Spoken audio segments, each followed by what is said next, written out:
ഇന്ത്യയിൽ നിന്നുള്ള വിമാനങ്ങളെയും ഇത് ബാധിച്ചിട്ടുണ്ടല്ലോ. പല രാജ്യങ്ങളും വ്യോമപാതകൾ അടച്ചിരിക്കുന്നു. ഇറാൻ അടച്ചു, ജോർദാൻ വ്യോമപാത അടച്ചിട്ടുണ്ട്. ഏത് രീതിയിൽ ബാധിച്ചിട്ടുണ്ട് വിമാന സർവീസിനെ?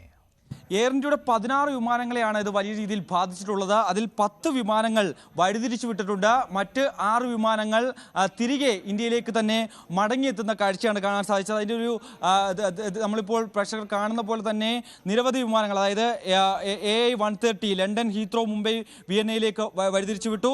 AI-102 ന്യൂയോർക്ക് ഡൽഹിയിലേക്ക് പുറപ്പെട്ട വിമാനമാണ്. അത് ഷാർജയിലേക്ക് വഴിതിരിച്ചു വിട്ടു. അതായത് ഈ ആക്രമണം ഉണ്ടായതിനു പിന്നാലെ വലിയ രീതിയിൽ ഈ വ്യോമപാത ഇറാൻ അടച്ചതിനു പിന്നാലെ ഏകദേശം 3 മണിക്കൂറോളം AI-129 എന്ന മുംബൈ ലണ്ടൻ ഹീത്രോ വിമാനം അത് 3 മണിക്കൂറോളം ആകാശപാതയിൽ, അതായത് ഇറാന്റെ സമീപത്തേക്ക് ചുറ്റിക്കറങ്ങി തിരികുകയും ചെയ്തു. പിന്നീട് അത്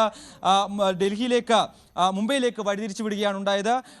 മുംബൈയിലേക്ക് വഴിതിരിച്ചു വിടുകയും പിന്നീട് അവിടെ ലാൻഡ് ചെയ്യുകയും ചെയ്തു എന്നുള്ള വിവരങ്ങളാണ് പിന്നീട് നമുക്ക് ലഭ്യമാകുകയും ചെയ്തത്. ഏതായാലും മറ്റ് രാജ്യങ്ങളിലും സമാനമായ സ്ഥിതിവിശേഷമാണ്. നിരവധി വിമാനങ്ങൾ റദ്ദ് ചെയ്യപ്പെടുന്നു. ഒപ്പം തന്നെ പല വിമാനങ്ങളും വഴിതിരിച്ചു വിടുന്ന ഒരു സാഹചര്യം. എന്തായാലും നിലവിൽ ഈ യാത്രക്കാർക്ക് വലിയ രീതിയിൽ ഇതുമായി ബന്ധപ്പെട്ട വലിയ പ്രശ്നങ്ങൾ ഉണ്ടായിട്ടുണ്ട്. അവരെ അക്കോമഡേറ്റ് ചെയ്യുന്നതിന് വേണ്ടിയുള്ള എല്ലാ സംവിധാനങ്ങളും എയർ ഇന്ത്യ ഏർപ്പെടുത്തിയിട്ടുണ്ടെന്നാണ് അറിയിച്ചിരിക്കുന്നത്. അതായത് യാത്ര തുടരാൻ ആഗ്രഹിക്കുന്നവരെ സുരക്ഷിത സ്ഥാനങ്ങളിലേക്ക് മാറ്റി അവർക്ക് പിന്നീടുള്ള യാത്രാ സൗകര്യം ഏർപ്പെടുത്തും, അവർക്ക് താമസിക്കാനുള്ള സൗകര്യം ഏർപ്പെടുത്തുമെന്ന് അറിയിച്ചിട്ടുണ്ട്. അതേസമയം ഈ യാത്ര ചെയ്യാൻ ആഗ്രഹിക്കാത്ത ആളുകൾ അവർക്ക് ഇതിൻ്റെ തുക പിന്നീട് തിരിച്ചു നൽകുകയും ചെയ്യും. ഒപ്പം തന്നെ സൗജന്യ യാത്രയടക്കം നൽകാനും എയർ ഇന്ത്യ തീരുമാനിച്ചിട്ടുണ്ട് എന്നുള്ളതാണ് മനസ്സിലാക്കാൻ സാധിക്കുന്നത്. ശരി, MG മിഥുനാണ് വിവരങ്ങൾ നൽകിയത്. ഇറാൻ ഇസ്രായേൽ സംഘർഷം രൂക്ഷമാവുകയാണ്. ഇറാനെതിരായി ഇസ്രായേൽ സൈനിക നടപടി തുടങ്ങിയതോടെ തന്നെ അസംസ്കൃത എണ്ണവില കുതിച്ചുയരുകയായിരുന്നു.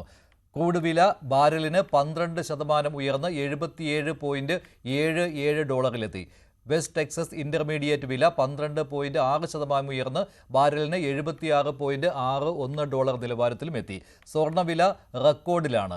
ഗ്രാമിന് ഇന്ന് ഒറ്റയടിക്ക് 195 രൂപ ഉയർന്ന് 9,295 രൂപയായി. പവന് 1,500 രൂപ കൂടി 74,360 രൂപയാണ് ഇന്നത്തെ വില.